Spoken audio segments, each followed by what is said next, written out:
All right, we'll call this City Council workshop meeting for Massey Oaks Development Agreement agenda to order for September the 11th, 2023 at 5 o'clock p.m. First up is roll call and certification of quorum. Madam Secretary, I'll certify we have a quorum present as all members are present, accounted for. Good deal. With that, we'll move to citizens' comments. Did we have any citizens' comments turned in? None?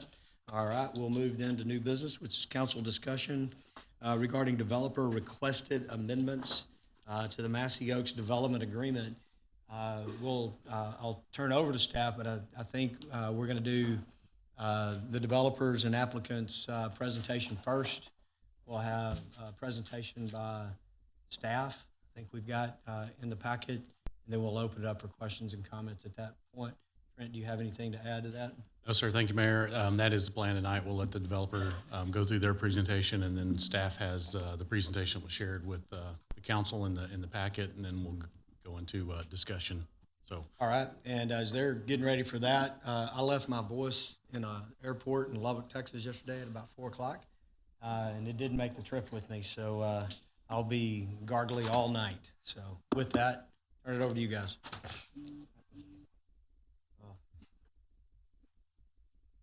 Got some good honey up here to do it. For those that go to the podium, when you're there, just make sure you give us your name and address for the record, and take it away.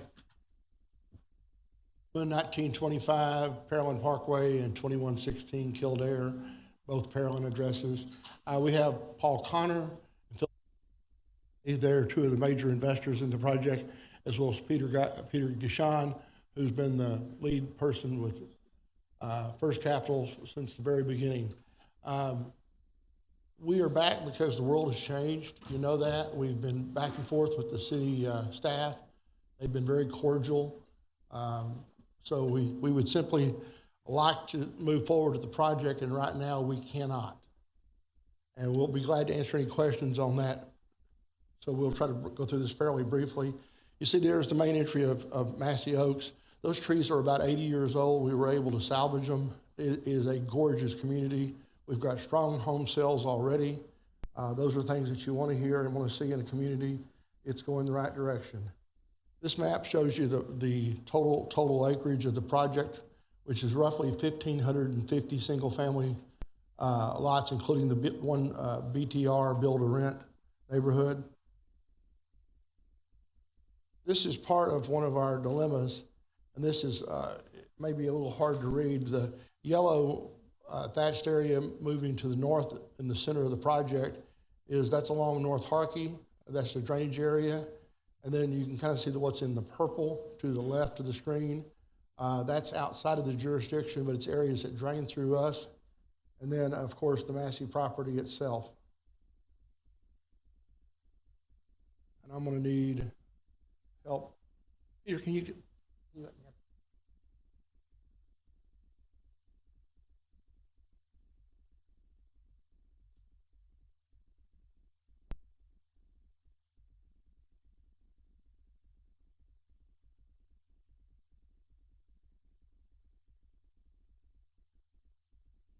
My eyes are older than I am. If you look at the proposed amendments, number 3, on the cost estimate, we'll start with the water and sewer. Those things are really not in play. We're not asking for changes there, but they do show you the magnitude of the money that's already been spent on the property. And I would also say that when we get to the road portion that we're trying to move away from, we've already secured the right-of-ways and easements required for the water line, for the expansion of the roads, and the sewer lines. Those are all already done. Wastewater facility, you see that as well. If you go to the page on the DA amendment, proposed amendment, you can kind of see there. The current obligation is we're supposed to be county road adjacent to the property. We accept and acknowledge we're responsible to build the 2 lanes adjacent to the property along the whole frontage. That's concrete, curb and gutter, drainage included. There's no pushback there, no issue there. That's somewhat common for what the city's done in the past. That's been a requirement of the developers, and we don't have any issue with that at all. County Road 100, which is west of the property, And you can kind of get if you go out there, the American Canal runs perpendicular to the County Road 100, and that's kind of the line. That property to the west and south of 100 is in Manville city limits, and the property that's west and north of that canal is in Pearland's ETJ. What we've proposed is, in our development agreement, is we're supposed to pave 2 lanes of that road, concrete, all the drainage, and that's where you're picking up tremendous amounts of cost that shouldn't be borne by Massey. 91% of the drainage on Massey comes from somebody else's property, 91%, which is an anomaly, but that's what we have. What we'd like to see is to replace that with a mill and overlay to improve the road. What we understand is that some of it was not road width was not the issue, but road condition, and we think that would resolve it. And of course, we're signalizing the intersection at 1128 Old Manville Road, so that would tie into that really well. It would give you a very drivable road. The TIA did not call for improvements there other than just improving the road itself, not widening. Y'all can stop me anytime you'd like, so, okay. And I'm used to Alan doing this. Alan's at another meeting, so. County Road 100 and FM 1128, the intersection, we've accepted those costs. There's no change requested. It was justified by the TIA, and we're responsible for paying that. No change. County Road 100 and Harkey Road intersection. It's called for concrete. The current obligation is concrete curb and gutter intersection with an ultimate right-of-way location, or left turn with a left turn lane. We're not asking for any scope changes other than we'd like to delay to 800 lots, not the 500 that's currently in the agreement. Part of that is beyond our control. The roadway itself, parts of the roadway itself are in the floodway. Our property is not in the floodway or the floodplain, but when the city did some tremendously good work back, I think 2012 is what Kevin told me.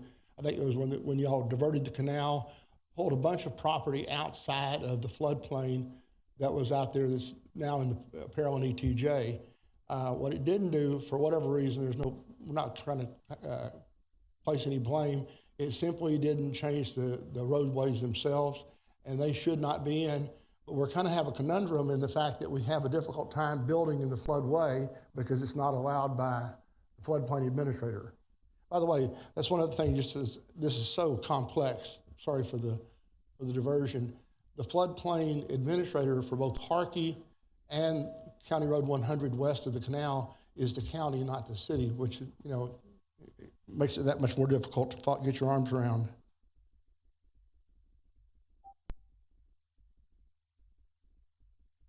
North Harkey Road, which runs it just perpendicularly, it comes into the property, we were supposed to improve that. We felt like that was an overreach.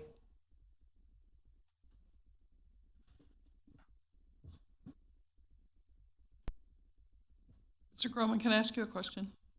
Okay.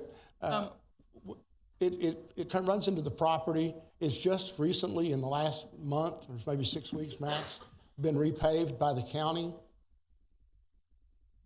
We felt like that was not a good obligation in the first place, but we mentioned it's part of what we would ask some forgiveness on, because again, the county just paved the road.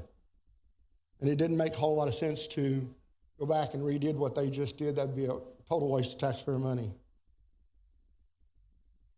South Harkey, from County Road 100 South, no change. We're accepting of all that. South Harkey Road, the collector, back to Hastings Cannons, no change there. And then Hastings Cannon itself,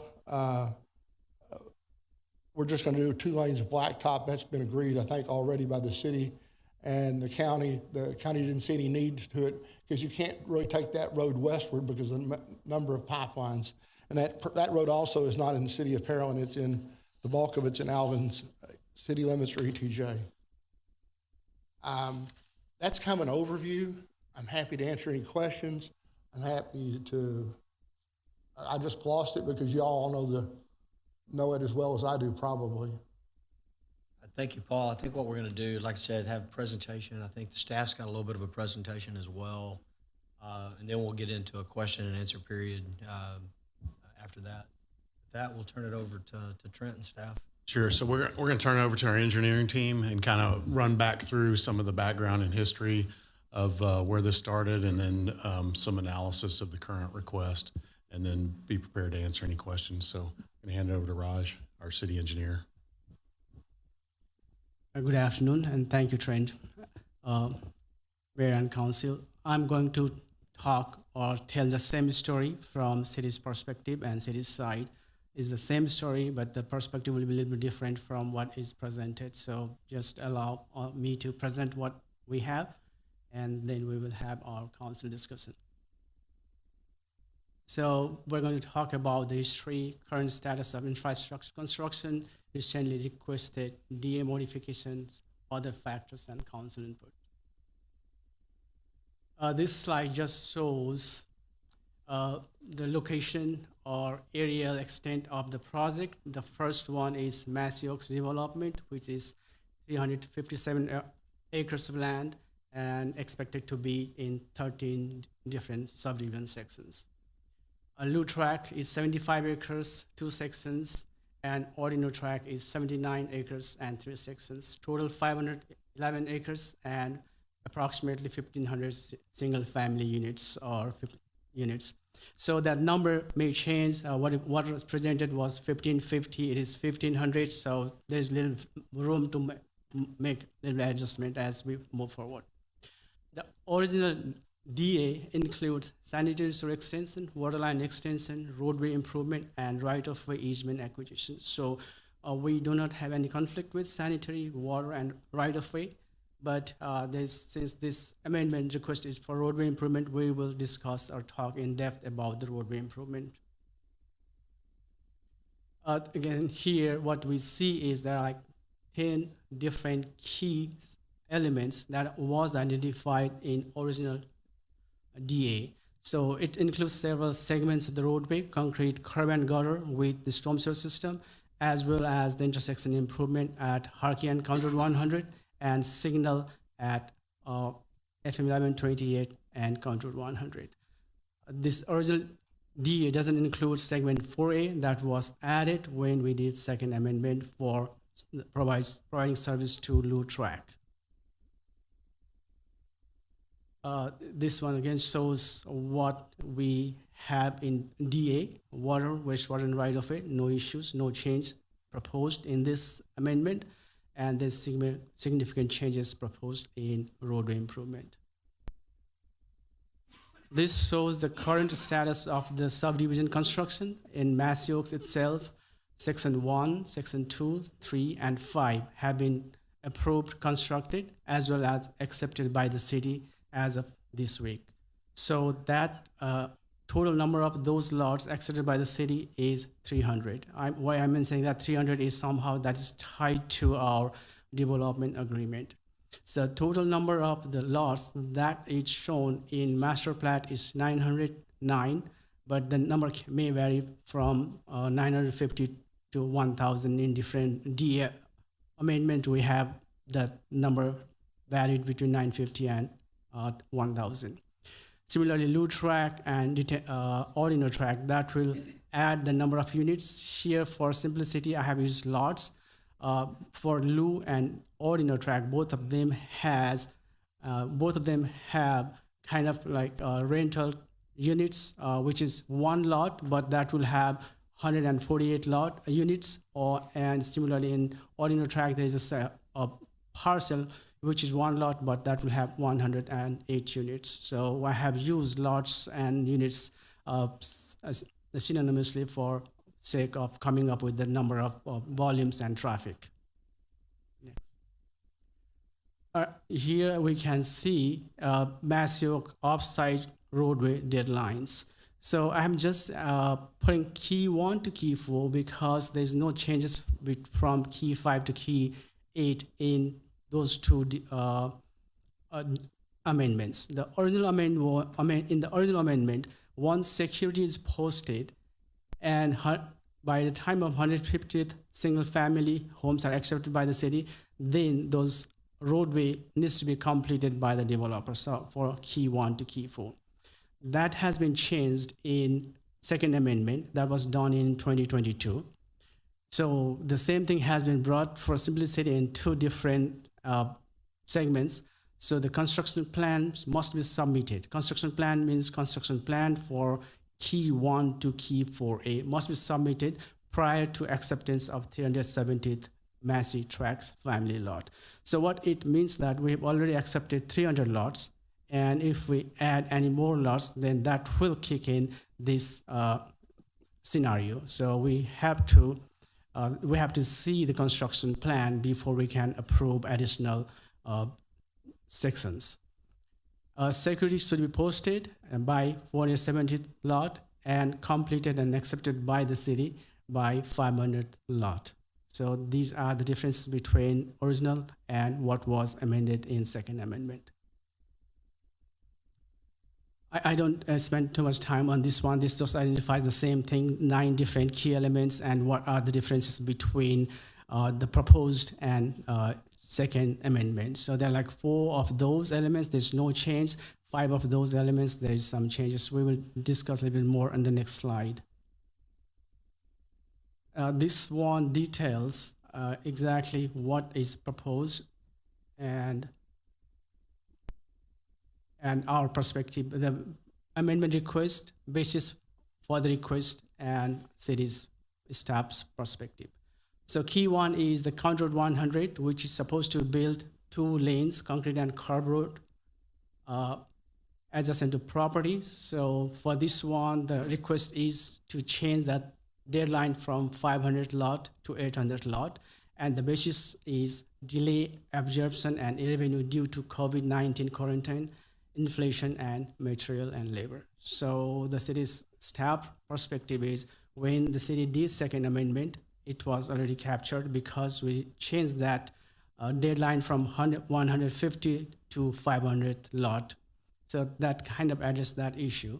And there's no floodway in this segment.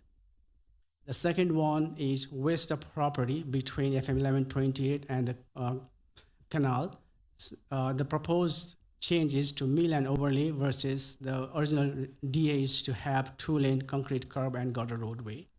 So the basis is, again, TIA. I know Paul mentioned a couple of times TIA does not justify concrete curb and gutter roadway, but what we have in our archive and in our documentation is the approved 2016 TIA, and that is the basis of these 2-lane concrete curb and gutter roadways. And we'll discuss a little bit more in next slide about those 2016 TIA. Number 4, Harkey Road intersection. Here the proposed is just to move from 500 lot acceptance to 800 lots, and the region behind this cannot be constructed with current mapped floodway, but that is not the correct reasoning because the intersection is not within the floodway, it is outside of the floodway. Number 4A, County Road 100 loop track frontage. It was added as a part of second amendment to put concrete curb and gutter roadway. And the developer's request is remove it from the obligation. And the reasoning is eliminated from Massey DA, different ownership and financing. It was included in DA, and the city has no objection to property owners entering into agreement to fulfill the obligation. That is the city's perspective to complete County Road 100 in front of loop track. North Harkey, western 2 lanes, ultimate 4 lanes divided, concrete curb and gutter was originally proposed, and the developer's request is removed from obligation, and the same reasoning not justified by TIA. And the city's staff's perspective is, again, it is based on the TIA. The last one is Hastings Canyon Road, and the same thing, 2 lanes concrete and curb and gutter roadway was proposed, and now the request is to change from county rural standard two-lane asphalt roadway. Same reasoning from the city side, 2016 TIA justified that.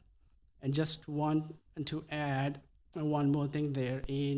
Sometimes in February, city staff, our previous director, and a county met with the developer about a couple of those items. And those two items basically talk about was North Harkey and Hastings Canyon Road. And although it was not materialized through DA, the discussion was, can we change North Harkey roadway from concrete curb and gutter road with a storm sewer system to concrete roadway with a ditch system? And at that time, county and city was okay with that one.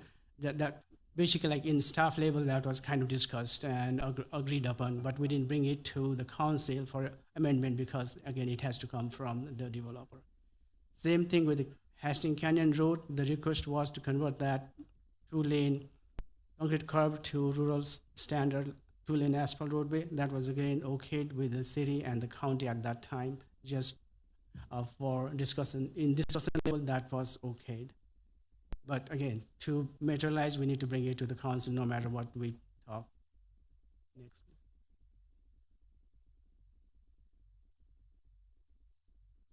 Again, here we're going to talk about the same 2016 Massey Oaks TIA.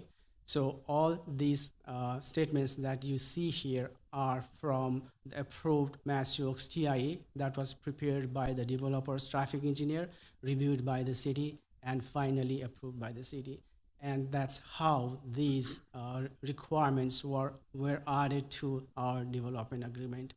They're basically very simple. It's like current is two-lane cross-section, which is not sufficient to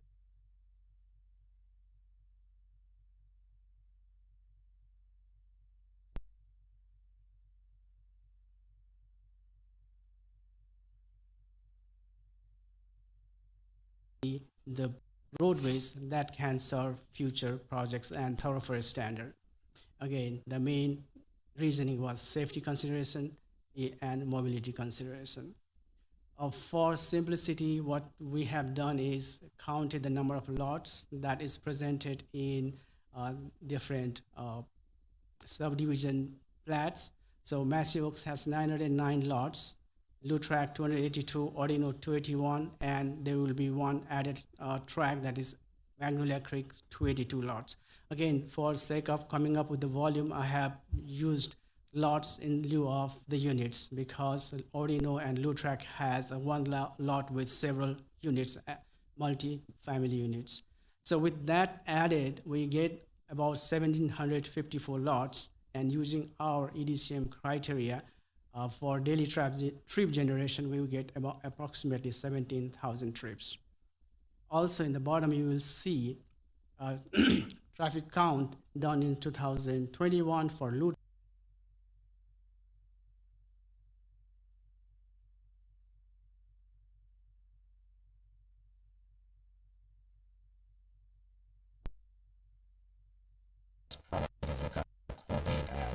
Registration.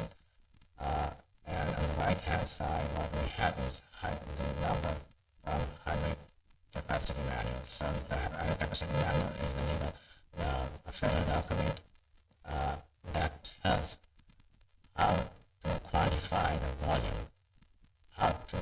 volume in terms of capacity. So current condition is less than 2,300. So if we have to that roadway, now the level of service of that roadway is B. So with these added numbers, that should be 17 plus 2,000, about 19,000 trips. That will make it to level of service E. So the level of service goes from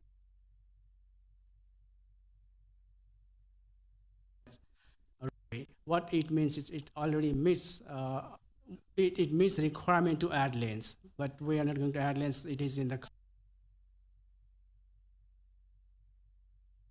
for better level of service for this roadway. The next concern is related to drainage, and the request is to the developer does not want to be responsible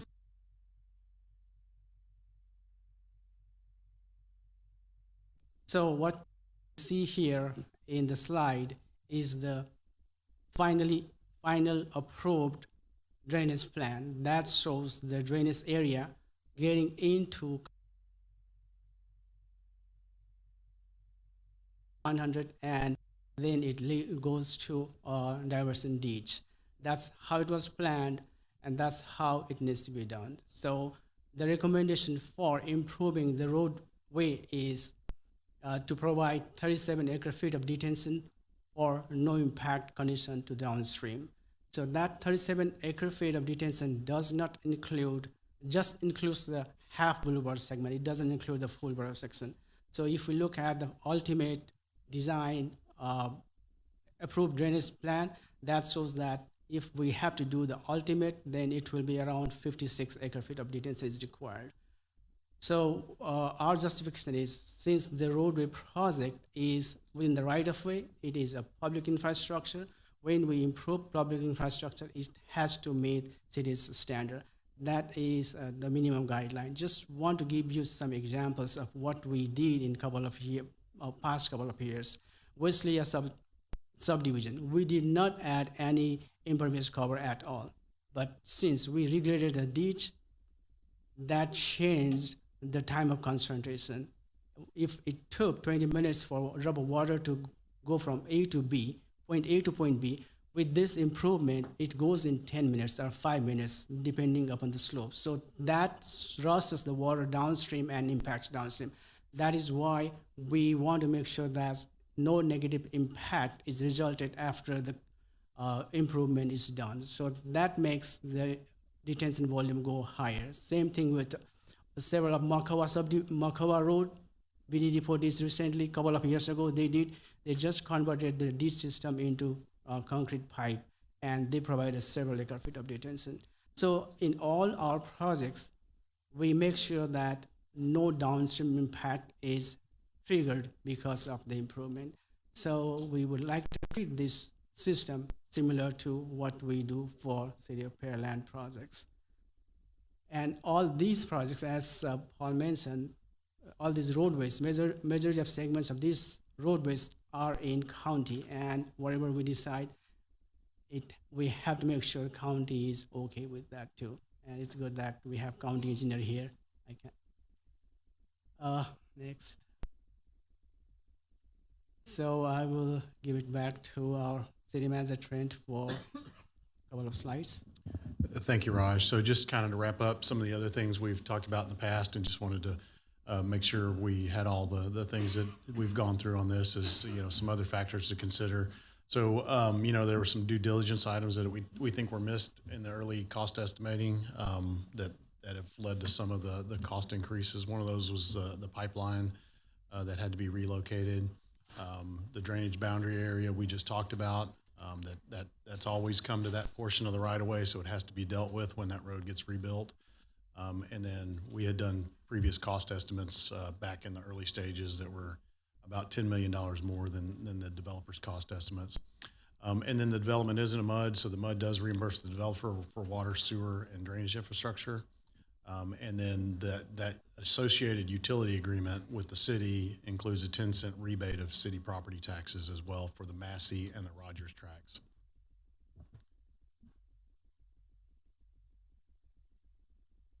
So another thing, we wanted to kind of draw out talking about this is the original development agreement and PD versus the amended. Original 950 lots, and then we've got 1472 thereabout lots in the PD at this point. And so not all that's in the DA, but looking at it from the big picture,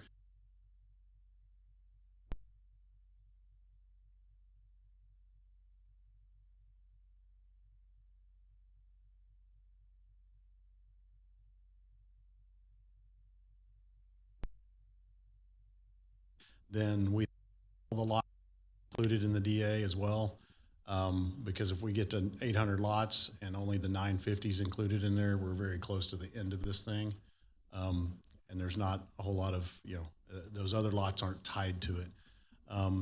Then of course, as Raj mentioned, all roadways are in Missouri County right away, so consideration for the timing of the drainage infrastructure, and then we need concurrence from Brazoria County for any changes that we would make here.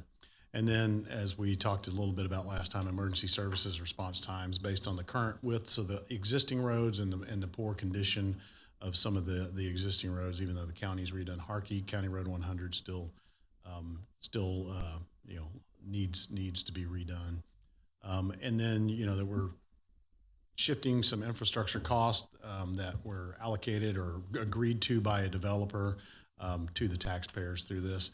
And we've had similar development agreements with other large developments like Lakes of Savannah, as well as Riverstone Ranch, where there was off-site infrastructure, roadways namely, that they were responsible for a portion of those costs of. So this isn't unique in that way. So that concludes our portion of the presentation, and be happy to help answer any questions or open it up to the council to ask the questions of the developer as well. So, All right, and Trent, I've got a couple of questions, and then I'll turn it over to council for questions and comments. And I want to, I'm understanding very clearly. So we've got what is known as the Massey Oaks, tracks, those two original tracks, and then we had the Lou track, and then the Ordno track. So help me understand a couple of things. They're asking for both Lou and Ordno to not be included in the DA. So right now the Ordno is not included in the DA, but the Lou is, and my understanding is they're requesting that be removed from the DA. Okay. And as far as the PD and the actually planned development, is all of it included in the plan development for zoning? I'm gonna have to get Martin to confirm that, but I believe all of it is included, Ordno and the Lou. Correct. So there's been separate ordinances for each addition added on. Adding it in, and I know we've had a request to add the back into the mud district. So I'll just, from my perspective, I'll just kind of lay the groundwork. I think it all needs to be, if it's going to be in the PD and if it's going to be in the mud, I think all of it needs to be in the development agreement. So it's kind of tightened up in one document, those documents together. Now I don't know if, and Darren and Lawrence, I'll rely on you guys with the development agreement. I would assume that if you no longer own a piece, but it's in a different ownership, that there's still a requirement if that area goes under development for like the roadway or anything like that. Would the developers of Massey to the west be responsible for something that's not in front of them if they were to sell, a piece off, which developers do. Developers will sell, a pod off or something like that. So is like the rest of 100, if these gentlemen don't own that anymore, having this in the development agreement, does that obligation transfer to the new owner? Well, that's going to be between them and whoever purchases that property. The developer's obligation is still going to remain under our agreement. Okay, so I think it would be to everybody's advantage to have some assignability, some sort of assignability of some of these obligations if it stays in there. That way, new owners would have the obligation to pick up where another developer sold a piece. I mean, that's. And I believe that was one of the comments on one of the earlier slides, Right. is that the city has no objection to them or having another party step in and perform for them. We just need to make sure But it's in the. they're going to be, I still think our obligation is still with them. It still needs to be performed, but they can contract separately with a third party to do that. Right, and that would need to be part of how they're doing that.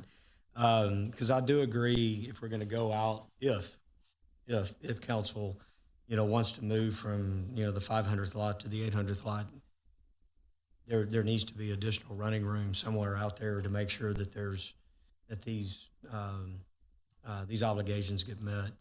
I think, and pardon me, but I think there's only one of us, and I believe, Tony, you were the only one on council when this originally came through in 17. So the rest of this council, while some of us have been here for part of the amendments, we go all the way back to 17. You've been the only one that's been on here for, the duration. So we're having to be caught up to speed on some of these moving parts, especially going all the way back to, pre-COVID and 2020. I can't lose sight of, I believe it's page 28 in the council packet. I can't lose sight of the fact that at some point in time in early 2017, even, I don't know if it was before the development agreement was actually entered into or not, but, the city walking alongside, I mean, we knew what was in the development agreement, so we're wanting to make sure that cost estimates and those types of things are done. And, we see a cost estimate that's off about $9.6 million. I don't know when that was, given to the developers. I've tried to ask. I don't know if, Raj, when some of those cost estimates were given to the developers. It's my understanding that they were given to them, before the development agreement was entered into. But I could stand corrected. That's just based on what I've heard. And to me, I think some of this revolves around the initial, cost estimates. Josh, it's in the council packet for this, page 28. Mayor, Yeah. I was not part of that review during that time, so probably Trent has a little more idea than me about that. I know that cost estimate was developed in February of 2017, but I do not know Page 30. when or if or how it was shared with the developer. So part of me, some of this I think revolves around some of this. And so really, Peter, the question is to you guys, and I want to ask you because I know Mr. Groman wasn't on the team when this was originally done, and that is, if these cost estimates were off to the tune of $9 million or $9.5 million or whatever, it seems to me that's part of this problem on the front end.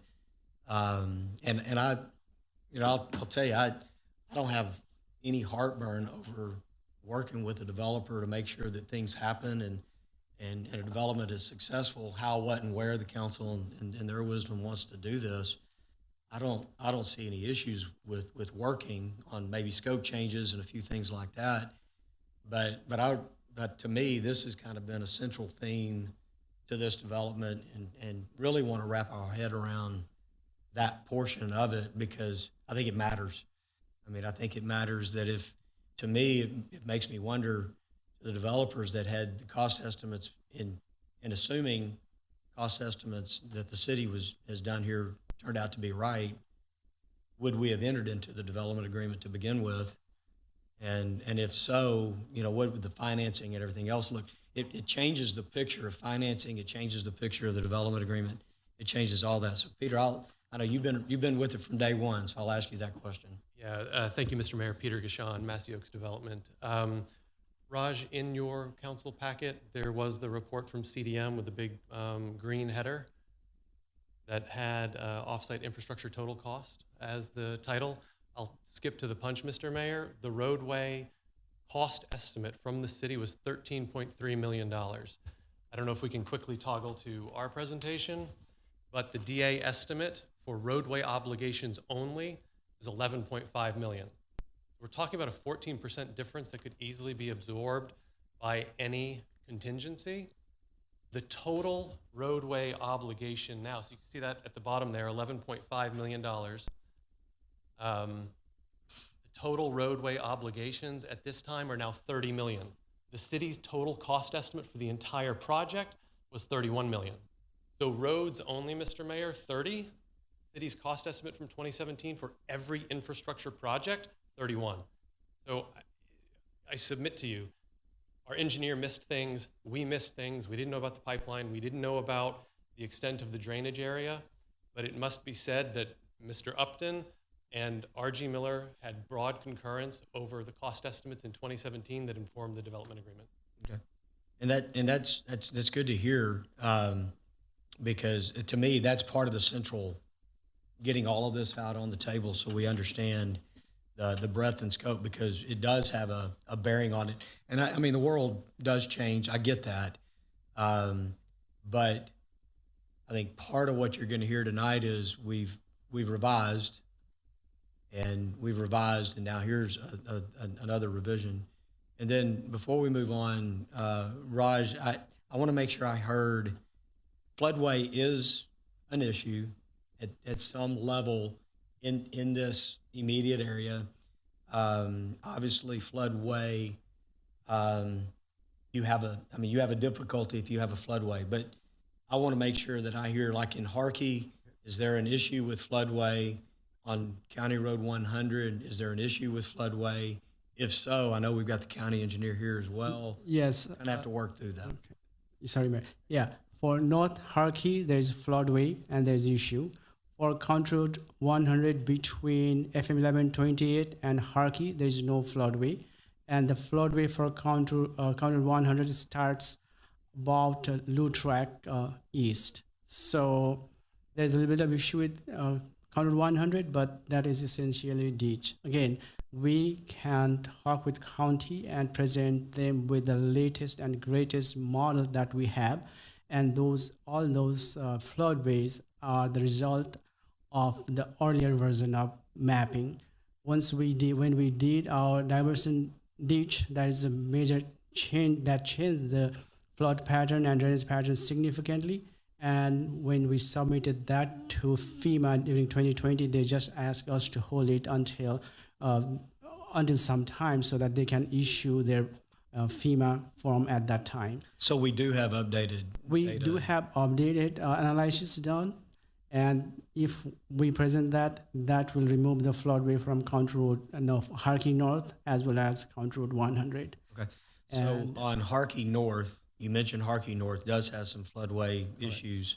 I'll say I don't have a problem giving some additional time on Harkey, especially since it's been just recently redone. I do think ultimately it needs to be done because it was in the spirit of the agreement. There needs to be an agreement to do part of Harkey. But I think we need to work through, does the road need to move? Does it need to shift? What needs to happen if we've got floodway there to make sure that we don't run afoul of FEMA?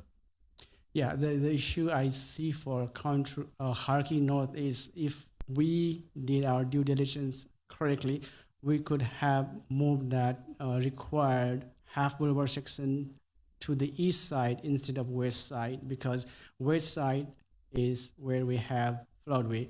On the east side, we don't have floodway. The issue is we already bought the easement and right-of-way for the west side for installing sanitary sewer system. So we already installed 30-inch sanitary sewer system there. Okay, that's good. So I think we've got to be able to work through that. I mean, obviously floodway, we don't want to be, like I said, we don't want to run afoul of FEMA, but at the same time, if we have a workaround because we have better information today, then I think it's incumbent upon us and the county to work with the developers on how we navigate through that. So with that, I'm going to open it up to council for questions and comments. Ms. Kate? Thank you. Mr. Groman, I remember when I was on P&Z, this came in front of us several times, and every obstacle that was put in front of y'all or put in front of them at the time, they took care of it. I want to know, is there an amount that you can think of that was already spent on infrastructure on this project? Peter, do you have an up-to-date number? One of the things, we've acquired all the right-of-way. When we talk about these roads being widened and drainage being widened and utilities put in, we've already acquired all those right-of-ways on Massey, paid that all the way to 1128, all the way back up to Harkey. All those easements in there were dozens. The city staff was very good to work with, but Massey paid the bill. Peter Gashon, thank you for the question. Yeah, we have spent to date $3 million in right-of-way and easement acquisition, some of which, candidly, we're asking to forfeit if these projects don't occur. $2 million of water line, $3 million of gravity sanitary, a $1.5 million lift station, and $5 million worth of roadway improvements already underway. Okay, so 14.5 million. Quite a bit. Right. Close to the original estimate on roads. Okay, and so this question might be more for Raj. It says you said that the recommendation, Massey says it's not justified by the TIA a couple of times on here. And then you said the recommendation is based on a 2016 TIA rather than the updated 2022 TIA. Why do an updated TIA? The updated TIA that you're referring is for loop track.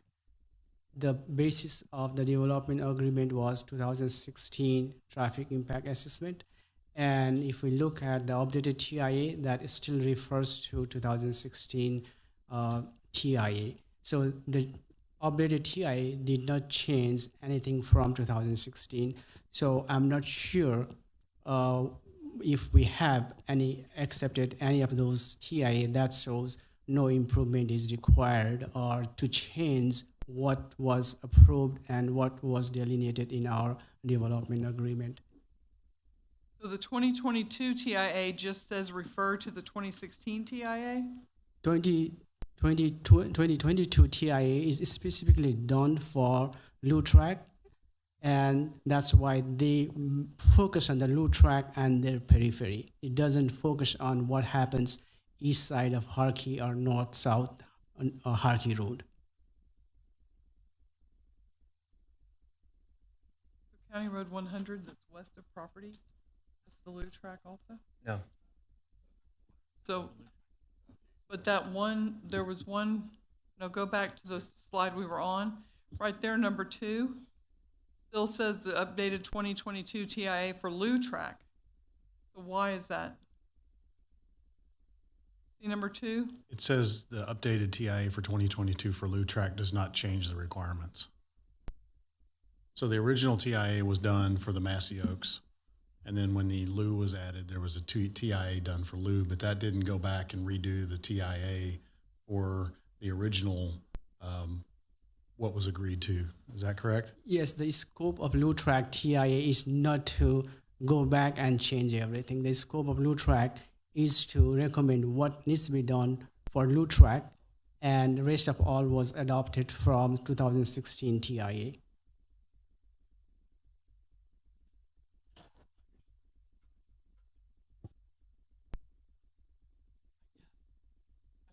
Why that's there. So let me help you on a question. I think what you're trying to get at is if the TIA didn't require it, then why are we requiring it? Yeah, why is this here? Why is it here if the TIA didn't require it? And I think, Darren and I think it starts with it was agreed to. They agreed to it in this development agreement, and it's not unlike other development agreements, large development agreements like the Lakes of Savannah as well as Riverstone Ranch, where there were off of the development road improvements as part of those agreements. But if the loop track, the TIA for the loop track doesn't have anything to do with County Road 100, why is it in this chart? it does. County Road 100 runs right in front of it. Right in front of Lou. That's what I was. It runs right in front of it. Okay. Right, so the Lou, the portion fronting the Lou track, that's not a question or an issue here. Can we put a slide up real quick that shows all of the tracks and like, Go let's back make to sure the that we orient it Slide 1, I think it is, or 2. real quick. Okay, Oh. there you go. Right there. So the pink is the original Massey Oaks, the original. Then they added the purple, the Lou track, and then the Ordno track has not been added into the DA. It is part of the PD. The Lou track is the one they're talking about. Well, Rogers is part of the original, Where's pink 100? piece that's down there, right? Massey Ranch is Mr. Mayor? Yes. May I? I was going to say, the development agreement, even without the development agreement, the Ordno track would be responsible to build the two lanes in front of it, just like the rest of the development, concrete curb and gutter. Even though it's not part of the development agreement as of yet, that's your typical standard. Got it. And since I know this has been going on for a while, but they've already put a lot of money in, so I feel compelled to take it from 500 to 800, but that doesn't bother me. That's all. Thank you. Any other questions, comments? Mr. Campbell? Mayor, ask Grace from the council. I'd like to get a little more background, a little more fleshed out. we pull up slide 5, and then Darren, I just want to go over this, because Darren, you were here and negotiated this agreement, is that correct? Yes, I think going back to the 1800s, I've been here, so. Yeah, unfortunately, yeah, I was here when this was done, correct. So in 2017, they negotiated for the area in the pink all of these various requirements. That is correct. Okay. And at the time, did you hear any kickback around drainage or roads or other requirements? Were you aware that they were dissatisfied with the agreement that they signed?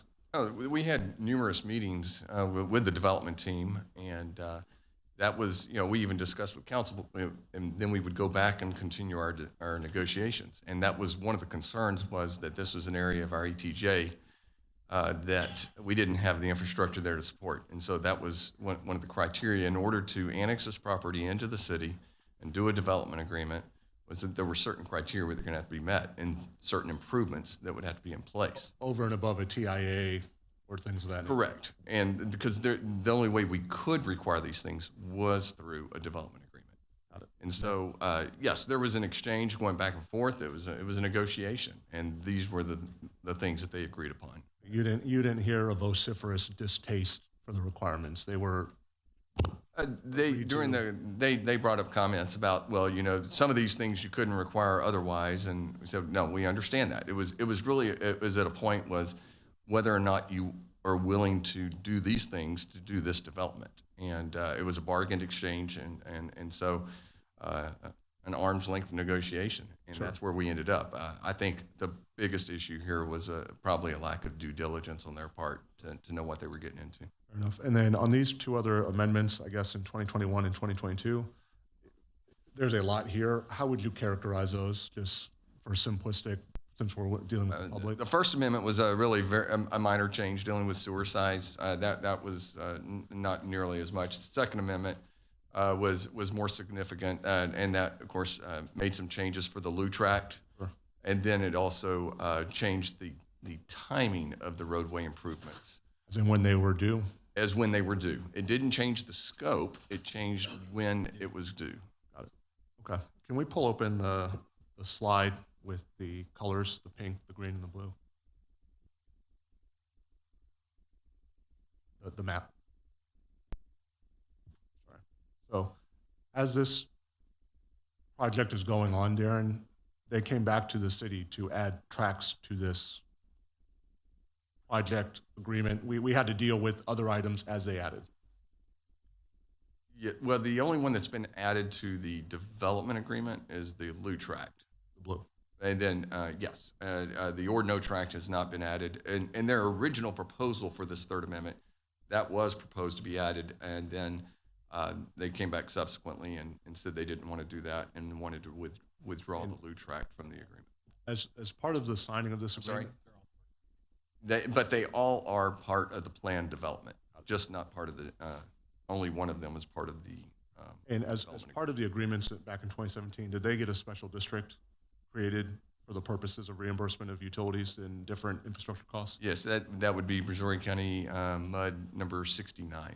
And that has had a meeting, is active, they have projects within that, they're reimbursing in theory? I don't know where they're at as far as obviously it's got to generate value out there in order for them to get reimbursed, and I don't know where that's at, but it is an active MUD, and because the MUD's already sought the ability to add some of these properties to the MUD, to the MUD boundaries. And that was part of the negotiation, right? Yes, it was understood that they would be adding properties that would be added to that MUD into the future. Yeah. So just to rehash this, there was an agreement signed, everybody agreed to that. There was infrastructure costs that were going to be reimbursed by a special district. They asked us to go create, and it's created. We didn't, I just want to make sure, we didn't create, well, we authorized the creation of it, but yes. Right. But that was something that was needed. It was a negotiated item. Oh, that is correct. And so they do have a vehicle for reimbursement. There's one that exists today over and above selling something, producing something, selling a lot. There is a separate item that they could draw funds from. Okay. Paul, I see you here. You mind if I bother you for a second? You're no bother. No. Oh, this Paul. Yeah. Yeah, be more specific with us. Paul Connor, Connor Investment Real Estate, been working with Peter on this project probably since about the Second Amendment side of it. We put together the investment and put together the partnership to actually bring the equity to get the project going. And so, yes, we're here because we're trying to keep things going in the right direction. One thing I would want to point out, the MUD that is set up, Brazoria County MUD 69, is set up to reimburse it on that from a pure pro forma perspective or the P&L side of it. Even with the addition of the increased assessable value of the Lou tract and the Ordino tract, the project is still not feasible under its current form. The amount of improvements, the 30-something million on it, even though there's a mechanism for reimbursement for the majority of your water, wastewater drainage, the amount of reimbursements is so long to get to get back to that it makes the project untenable. And frankly, from a pure financing perspective, it's not even just us that has the issue. It's the ability for us to get a successful lender loan on what will be the next phases of it, which is really what has brought this to a head for us to be able to come in front of the council, frankly, and say, look, at the beginning of it, when the DA was set up and I wasn't part of it, but it sounds like there was some miscommunication or some mismatching on what the figures were at that time. We fully recognize that. I don't think it was that big. We're just trying to get it back on track and go from there. Yes, sir. Yes, Alex, And, go ahead. and I appreciate the council giving me the time here to get some of these facts out here. First of all, I know Paul Connor, never done business with Paul Connor, don't do work in the city. Yeah. I just know him. We are in the industry. We swim in the same fish tank. And it's good to see you here, Paul. So can you rehash again? You were brought in as part of the syndication to put the equity stack or the capital stack together. And Correct. when did that start? 2019, 2020 type time frame. It was right before really COVID started to hit. Got it. And that was about the time we got going on it. We liked the project. We liked the concept, especially of trying to preserve, the original heritage of it, the Massey Oaks concept, and be able to develop from there. Did the team that you're working with provide you the data surrounding the drainage requirements, the roadway requirements, all these different items that they legally are obligated to do? Yeah, when we put it together and we worked hand in hand with the lender, which is a private Canadian-based lender that's actually loaning the money to put it together, we both reviewed it, both worked with a third-party engineer, and from their estimates, they thought everything was on par and on track from those estimates that we were working with at this time. I think part of the issue has been a change in scope. Atlas 14, drainage requirements, what we have to do whenever you're building those roads. So part of it has been a scope issue as well as an inflation issue. And so that's been a big part of the challenge. Would you say other developments across the region have had to deal with Atlas 14 related cost increases? This is not a singular item. No, it's not a singular item by any stretch. I will say this one is oddly unique in that it had a disproportionate impact on items that were drainage that were necessarily off-site, that would impact both road issues and what amount of drainage and detention we had to accommodate for on this project. And when you did the underwriting working with this gentleman, they gave you a copy of the drainage study that showed all the different off-site requirements. Yeah, we went through all those portions of it. And at that point in time, and I can't recall how much it changed from when we started until where it is now, but at that time, it passed all of the tests that we look at whenever we start underwriting a project like this. So I need to start wrapping here, but there's so much freaking ground to cover. Are you aware that we just passed the largest drainage bond in the history of probably Brazoria County? Are you aware of that? I am not. All right. So that's a very big priority of this council. I know several members here sat on the drainage committee, and us trying to mitigate away drainage problems is really, really, really, really impractical and really, really not feasible. And it's almost brazen, the ask. I know you're not making the ask. Of course. But I mean, it's a lot. It's not from a responsibility side, and I'll pardon the interruption, it's not from a responsibility side of us wanting to shirk what is, quote, our fair share of it. It's purely an economic issue of, is this project feasible on a go-forward basis? And are we actually able to finance or find the ability to do those improvements? And that's where we've come to these crossroads. Great. Can we go back to the slide 5, showing all the progress that is actively going right now? The one that had the under construction, constructed, and it kind of had all those lots. There you go. You guys acquired other tracks, the Lou and the Ordino, 2020, After the fact, yeah, 2021, and then I think Ordina was just in the last 6 to 9 months. When I read this for the public, we're doing design and review, which means we're spending engineering dollars. We're actively trying to do more. As you have obligations that you guys are deferring and trying not to do, you're actively buying more property. You're actively spending engineering dollars and not doing projects like roads and drainage for the people that are initially in the pink area, the original size scope. It is really hard for me as a public servant to see the justification for that and then have folks coming hat in hand to tell us that they have no money. And I'm not blaming you, Paul, so you know. I would respectfully dispute that. One, the amount we spent on the dirt was less than what the amount of drainage aspects that we have there. Two, by us having additional homes to bring into the mud to help with the total assessable value does help with the reimbursement side of it. So it actually is an attempt to get scale on the project that does help with our ability to absorb some of the offsite improvements that are there. Well, and I would just go back to the roads. You have a lot of roads and offsites, and I've told this council last meeting, those roads and offsites don't have a revenue source. I can't put a house on a drainage ditch. I can't put a house on a road, especially a road that I don't own. Correct. And so you have essentially costs that cannot be recouped very easily. That is accurate. And I would just tell this council, these requirements were there way in abundance before there was additional acquisitions. This is acquisition risk. I hate to say this, but that's what it is. There's not, can we go back to the map here with the pink, the blue, and the orange? Sorry, there's not a lot of commercial here. And just so you know, commercial is the quickest, easiest way to create value very cheaply with very minimal infrastructure, because somebody puts a $10 million apartment on a road, I didn't have to do very much, and I'm creating value. There's just not. It's all residential. It's all difficult. And what I would tell this body is these responsibilities are going to come back to us. And these were responsibilities that this group signed up for. And, you know, I'm going to really struggle to reduce road capacity, to reduce drainage facilities for items that were duly agreed to. We just had Member Berry and Member Koza work their butt off to try to put more infrastructure resources together, not do less. This will come back to this council, and when some people start seeing high water, they're going to come and look at these 7 people on this horseshoe and the mayor, and it's really difficult for me to tell these people we're going to lessen the burden. We're going to talk about the budget later today, and I want a budget cut. That's probably not going to happen, but these people are asking for $9, $10, $11, $12 million in additional resources that will go on a CIP. It's fundamentally unfair to do that, and I'm going to struggle doing this. I'm going to end with one more thing, Darren. Is it normal in your time in the city that obligations go to a private sector group or individual? Is that something that we do, where we will give them an obligation? We do lots of development agreements with developers, yes, to where public improvements are being built by private parties. Is it normal or in regular course for us to then take those obligations back at a later date upon request of that individual or that third party? No, that has not been the case. Has that ever happened in the history of the city, as far as you know? A lot of development agreements, but I can't think of any.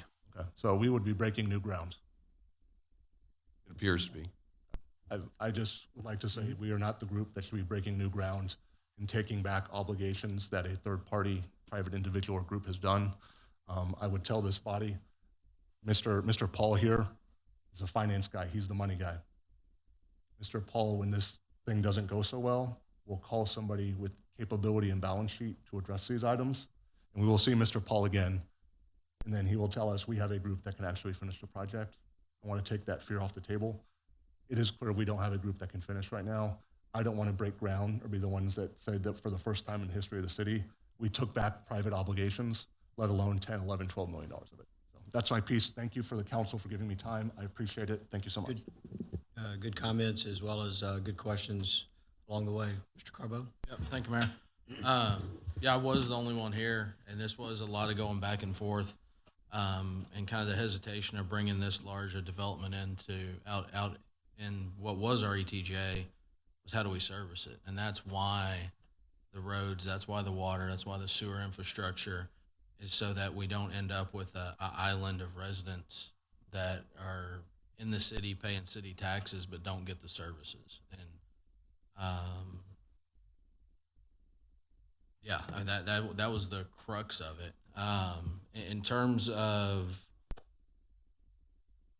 the different estimates, I mean, I'll be the first to say the city needs to stay in their lane and the developer needs to stay in their lane. And so whether we botched our estimate or not, that was for council to make a decision and negotiate in a deal. And so I don't know. It's that doesn't have much bearing in my mind, because in my mind, the free market, I mean, y'all go out and as a developer, if you do good, you make millions, and nobody up here and staff needs to tell you what to do in business. And so in terms of the differing estimates, you know, that's the risk versus reward. And this is the risk. If everything came in lower than estimates, I don't think we'd be talking about an amendment saying they want to do extra roads and, hey, can we oversize this sewer or water? In terms of the 500 to 800 lot triggers, I think we need to come to an agreement. Big picture, I think moving that back just kicks the issue down the road. I mean, if the pro forma doesn't work now, it's not going to work better 300 lots from now. We're just going to be sitting here with more citizens and more homeowners out there to scream at us if we don't get the offsite infrastructure. And I guess the only thing that I would be, not only, but the main thing that I'd be willing to work on is if we can go instead of curb and gutter to concrete and ditch, or even asphalt and ditch. As long as we can get public safety and we've got smooth new roads out there, I don't care necessarily what the cross section looks like, as long as it's going to hold up. So if there's some room that helps y'all in terms of some of those offsite infrastructures, I'm willing to help navigate that. But outside of that, Mr. Campcar made a comment that you'll bring somebody back with a bigger balance sheet, and yeah, we'll leave it at that. Joe? Darren, can you remind me, what was the offer that we made that they felt like was not acceptable for the third time? Are you talking after council's most recent discussion? Yes, well, if you recall, their proposal was to eliminate Harkey North of Route 100, to eliminate actually the west of the canal, and then to, what was the other one, Trent? There was, I can't remember, but let me see. It was eliminate 100 west of the canal and eliminate Harkey North. Correct. And so it was basically to eliminate those items. And now what they've come back with is still eliminating Harkey Road North, but they're willing to do County Road 100 west of the canal as a as a asphalt overlay. and it is my understanding, Trent, that we have a planned future fire department in that area, correct? That's correct. There's a tract on the Ordno tract that's been designated for a future fire station, which we've provided we did a appraisal. We provided that appraisal to the developer, and we're waiting. We're waiting for a purchase agreement from them on that. Yeah, so Mr. Groman, thank you for the presentation today. I'll tell you, I'm not a fan of changing this. As you know, I think my colleagues here have already said we went out and sold $108 million bonds to fix roads and infrastructure. Certainly don't feel like taking on this down the road for the taxpayers, right? So I understand that this is a dilemma for the developer, and I understand the costs have significantly increased, and I get it, and I apologize for that, unfortunately. But unfortunately, I can't pass this cost. I just can't see it to be passed on to the tax burden.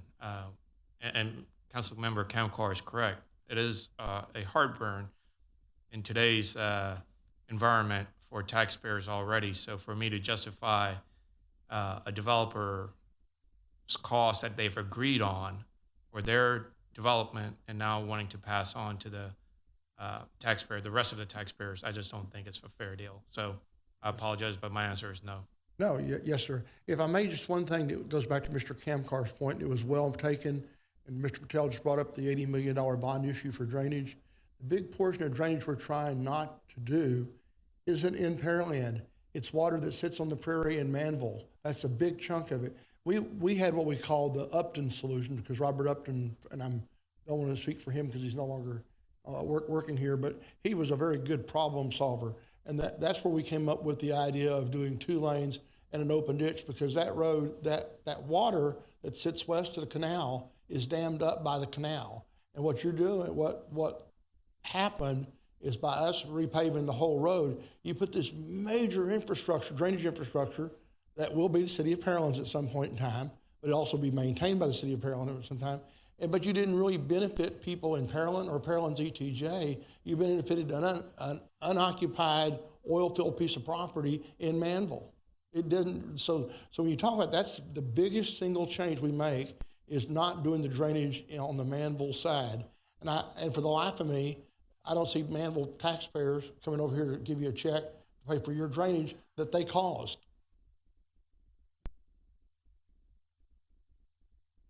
Okay. Mayor, thank you, Mayor. My concern kind of goes back to what Member Carbone mentioned was, I don't know that I'm 100% in favor. I understand that the county came through and updated Harkey recently. In preparation for this meeting, my thought process was great for you guys, because you can now put off the timeline for that road being updated, from my perspective, right?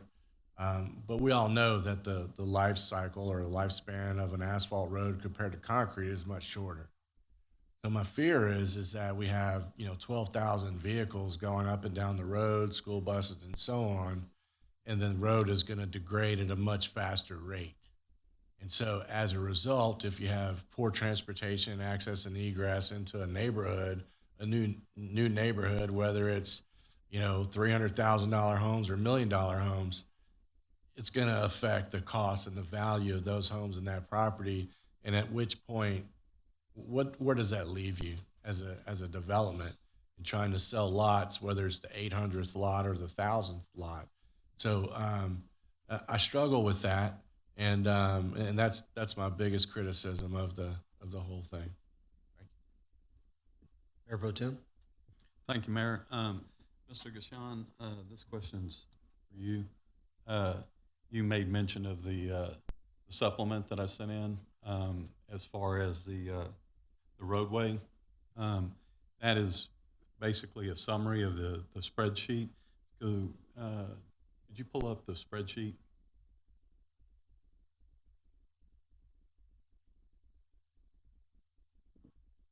All right, so right there, the reference that you made is a summary of this without all the detail in it. What you didn't address in this spreadsheet, what the city came up with for an estimate was 31 million. And at the time, y'all's estimate was 21.4. So it put it at about 9.6 million difference at that time. That's no inflation, no increase in materials, finance, anything like that. To me, that's a big miss. Thank you. I'm specifically addressing roadways, and so the cost of our sanitary system has gone up dramatically. The cost of our water system has I'm gone up. looking at the big picture. Agreed. Of all of it, not roadways. All of them were missed. It wasn't roadways only. If you look through the spreadsheet right here, it's everything. And we haven't complained Wastewater. about anything except the roadways. Well, I understand that, but what I'm saying is the due diligence on the front end, in my opinion, was missed and missed horribly. Our cost estimate was $20 million for hard costs. The city's budget of $31 million included soft costs and engineering. And so you back those out of $6 million, that's 24. I don't want to get in a back and forth is not productive at all. So I think to whatever extent our cost estimate was 19.5 and the city's less soft costs in engineering was 24, that's still something absorbable. We didn't complain about anything that happened in our overages for water and sewer. Our phase 1 costs are up 39%. Roadways were 11.5 versus the city's 13.5. That's absorbable. I think the miss was around roadways by everyone, but I agree with member Camcar and Carbone. It's moot, but just to make sure we're all on the same page, I think the cost estimate was reasonable at the time with the facts that we all knew. From my perspective, seeing this right here, I have a real hard time with voters saying, with that big of a miss, we have the ability to forgive. So as far as that goes, I can't get behind it. For somebody that, if they were around in 17 and they wanted to buy a piece of property and they were looking at my in and out of the neighborhood is going to be on a concrete road, if they go in now, even if you have homeowners there that are living there, if they were expecting a home, they're not going to go and find you and visit you. They're going to come up here to this body, whether I'm here or there anybody else up here, and they will complain to us and not you. So I would have a hard time with the ask of what y'all are asking. So. Real quick, Mr. Hernandez, do you have anything to add? I did want to maybe ask if staff had a response to Paul Groman's comment about the benefit extending more towards that open area in Manville. I'm curious what your take on that is. So I think that to build the road, whoever builds it through there has to account for that drainage, no matter where the drainage comes from. And as they said, Manville's not going to step up and do that. So it's either us or the county or the developer, and the developers agreed to that. So that would be our position. And so in these where the developers agree to go above and beyond, let's say what the TIA requires, I suppose that's kind of, Raj made a comment earlier about maybe with the curb and gutter stuff, right? So that's above and beyond maybe what the TIA requires, but we do that to try to meet at least the minimum standard that if the city of Pearland were to do it. Is that a reiteration of what you said? So I think maybe we're looking at multiple things there. The existing roads are narrow. They're not in great shape. I know Harkey's been redone, but even with Harkey redone, with you putting that many cars on it daily, it's going to need to be redone again and again. And so that's why, based on those statements in the TIA, what the agreement was to move to that standard concrete curb and gutter section, which will stand up to. Yeah, but so what I was specifically saying though is Raj had said that we'd try to bring it up to the standard that if the city of Pearland were to do a project, we would do it to that standard. Is that? No, this is being brought up to our thoroughfare standards. This is a major thoroughfare on the county's thoroughfare plan as well as the city's thoroughfare plan. And so that's the standard. No matter who would build that infrastructure, no matter who builds public infrastructure, they build it to our city standards. So when they're building Harkey South or any of the interior roads, that's public infrastructure. So it's built to the city standards for that type of roadway.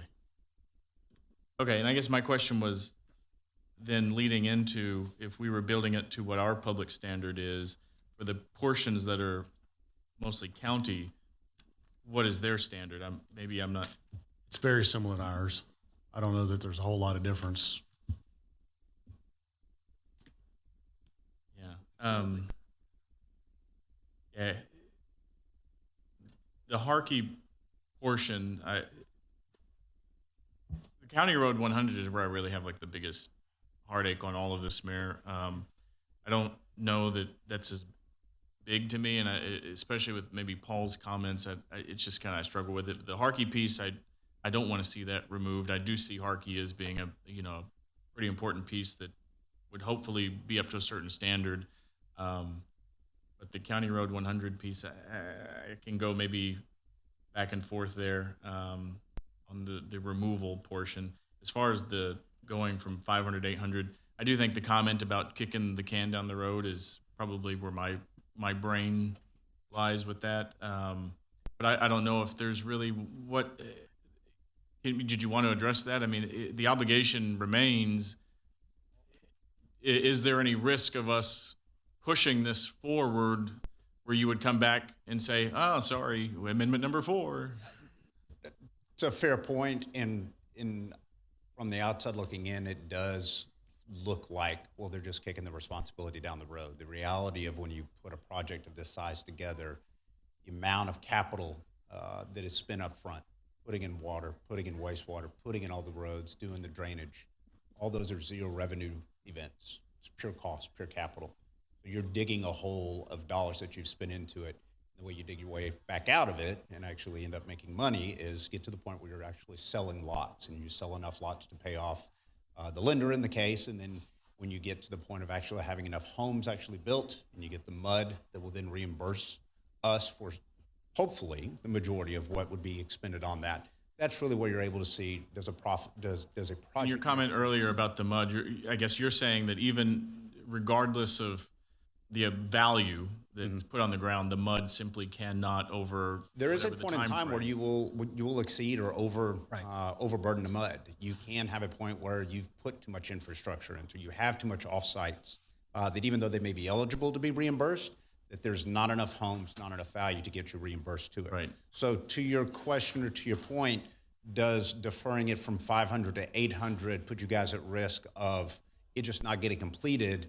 I would counter that it actually puts you in a better position because it allows the project to sell enough lots, to get enough cash flow, to be able to then afford to build some of those responsibilities. So it's not an issue of trying to kick it down the road with the hopes of, oh, we'll just walk away and not have to do it. It does put the project in a position to where it actually has revenue coming back from those lot sales to put it in a position where there is a capital source to actually pay for that kind of improvement. So that's the benefit, or that's the objective of trying to delay or to phase, frankly, those responsibilities to match up with the phases of the overall Right, and that's project. where I was trying to understand is part of this contingent upon the value, because you made the comment about the MUD, and I was really kind of worried about that regardless of how much value we create, is the MUD going to just There's never an issue. It's not. Please don't misunderstand. It's not an issue of the solvency or the financial ability of the MUD. The question is there enough value within that MUD that when the bonds are issued, that it actually repays for all the infrastructure that's put in? You can get to a point where the MUD's working perfectly fine. It's healthy. It's financially viable, but it just doesn't have the size and capacity to reimburse for a lot of the infrastructure. Yeah, and so, Mr. Connor, just on that, from an educational standpoint, typically, and I'm going to be very, very MUD 101-ish real quick, typically it's a 10-to-1 value. So if you have $100 million worth of value on the ground, you get about $10 million worth of reimbursements out of that. So it's 10-to-1. Somewhere later, it can go to 12-to-1 just because you're able to insure your bonds and those types of things. So that's what he's talking about. There is a gap at some point in time. You don't have enough value on the ground to get all of these improvements reimbursed. But that's also known kind of going into the development anyway. There's a certain amount that. And is that including the rebate as well? Or how does that function? That's a good question from Darren and others. But I mean, what that does, the rebate does, is try to help with the MUD tax rate. Because again, this is an in-city MUD. Right. So it's helping with that tax rate. But as far as it really doesn't have anything to do. We also, pardon that, but I think we'll run into an artificial cap because it is an in-city MUD. So it can only go so high. So we're already working at less than what would be in a county or ETJ MUD on reimbursement capacity. Right. So again, there's a fine line that, you can only do so much. But again, that was known as the development agreement was done. Right. Even if the cost estimates had stayed the same, chances are there was improvements, off-site improvements that just weren't going to be feasible under it. So I'm kind of half and half here because I do feel for you and the plight of just the expenses being so much greater than you anticipated. And, the city's estimate, your estimate, not matching up, not aligning. I think that probably, I don't know for sure, I'm not a developer, but I think that probably happens a lot because I see government numbers all the time just being astronomically higher than it happens. Numbers I see. I would say the size and scope of this one was probably more than what I've seen on other projects around. And our fault, not yours fault, nobody's fault. It doesn't. I'm not disputing what the estimates were from the city, but the problem is that under the conditions that we were looking at it from before, from our engineers' estimates, the project did work. It was viable. Yeah. It was feasible. Well, yeah, But you the said numbers that that we're there dealing was with an reality absorbable now aspect. is why we're having to, frankly, to have this conversation. Yeah. Okay. Well, so I'm kind of torn between feeling for you, and then also wanting to see this move forward. But one last thing, Sure. that I wanted to ask, Mayor, what Member Kamkar said earlier. This is directed towards you specifically.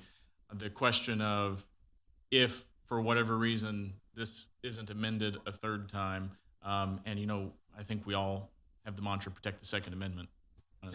But is the comment about bringing in somebody else with the balance sheet, because that is has been a big concern, and maybe I'm part of the reason why he brought that forward, that Sure. if this does, for whatever reason, quote unquote, die, my big concern is we've got this development out here that's just going to do nothing.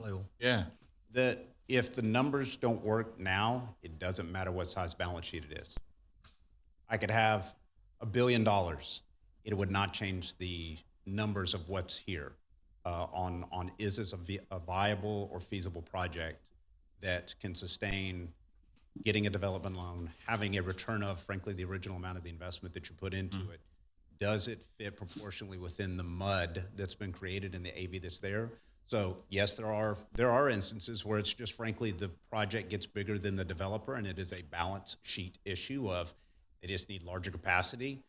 This one does not fit that category. And it is in you a did- situation where it does have the risk of, frankly, stalling. And then none of the improvements, regardless if they're ones that we agreed with at the beginning or not, it starts to put in jeopardy our ability to do them and do them, frankly, timely. And if you were able to do any increased density here, would that change any of this? That helps, but it helps in the long run. It doesn't help with today of being able to put the capital together, because again, where that would be beneficial, and I can't believe I'm arguing against density, where it's really beneficial is when you get to the point of how much accessible value is in that mud that's able to reimburse you for you. But that's 10 years down the road. That's not, can we have a viable lender and a viable project today? Because we have to have the cash today to put the improvements in to hopefully 10 years down the road get reimbursed for them. Okay, that's all I have, Mayor. Thank you for the in-depth question. I responses. appreciate that. Mr. Kamkar? Paul, just real quick, and I know we're trying to all get the heck out of here. Paul, what are you seeing floating rate debt? What are you seeing right now, that cost? The debt market is a white hot mess right now. If you're trying to do traditional financing, you're probably 8 to 10%, where it used to be 4%. But because of, I'll call it a quiet banking crisis, because you have issues in apartments and office buildings, community banks aren't lending like they were. If they are, they're loaning at 50%, not 70% of a loan cost. So we're dealing with private debt and Canadian groups. We're talking about 15% debt instead of 12% debt that we saw a couple of years ago. So on that 14.5 million that we heard, in the private world, multiplies. that's 1.4 million. Correct. The other thing I said is, do you have any public builders developing in this community or area right now? 2 public home builders which are purchasing the lot as they're being developed. So I just want to point out, and here's the thing, Paul's been extraordinarily upfront forward. What I would tell you is the sheet of some of those publics, those will be the first called when this developer cannot perform. They have record stock prices right now. They're up to their eyeballs in cash. And they have a scarcity issue, which is driving up the cost of housing, which I detest. We really need this to be a commodity that everybody can afford, not just the uber rich. But the reality is there's 1 or 2 people that will be the first calls when this processes. And they will say, oh, you're in that deal and you know all about it and you're developing here. Those will be the first people Paul calls. And so I don't have any fear whatsoever that with another 1,200 lots to go, the 300 minus the 1,500, that somebody will want 1,200 lots in Pearland, Texas. I just want to put that out there. Fair enough. Last comments? Staff, Trent, any last wrap-up comments? We do have another meeting to get it. Yeah, so, I think we heard that there's a possibility if they were to present something that gets most of this infrastructure done in some way, but I don't know that there's a whole lot of wiggle room from what I heard, so. Yeah, I think it's a narrow right-of-way, pun intended. Well, that's what Mr. Upson's talking about. I think there's some room for there, but then there's others that, it's going to have to be pretty narrowly focused to what was in the original agreement or in the development DA number 2 to get there. And I think if we if there was any appetite for moving the timeline out, we would recommend that we get the additional lots so that we're not running out to the end of the lot count. And that's my fear, Before is they not have to having pull it the as trigger. part of the development agreement, is you just kick the can further down, and if they only have 900 lots and you're going to the 800, they only have 100 left, as opposed to having all of it in there and you've got 1,500, 1,200, or 1,600, then that's the key. But I think it would be it's going to be a very difficult task. I think you're getting the picture that it's going to be a very difficult task. And I think some of that is, I think the original pushback on eliminating both. And we're still eliminating one and barely doing something on the other. I think the comments back to you was, you're not going to get both eliminated, so moderating some of that probably would have been better. And personally, I think had you come back with that, we might not be in the situation that we're in tonight. I think there was a better appetite at the time. So, and I, for one, was kind of shocked that we asked for a public workshop on this rather than going through staff and others at the time. So I'm just stating, I think we had a motion to go in that direction, but I think that's probably changing tonight. So I think it's going to be a tough ask, personally. If I'm looking at the crowd here, I think it's going to be a tough ask. But I mean, we want a successful development. Everybody wants something successful out there. Mr. Kamkar's right. I think, Pearland is a great place to be. It's a great place to develop. It's a great place to build a home. We want to make sure that those residents in Massey Oaks, have everything that every single development around town has in and around it. Good infrastructure, good roadways, accessible by all of our public safety officials and those types of things. Because when it doesn't happen, they're here. And we're having to, pay higher to get it done quickly. And that's what we're looking to avoid as well. So with that, I'm going to adjourn this this workshop at 6:33. And for those in the crowd, I do have a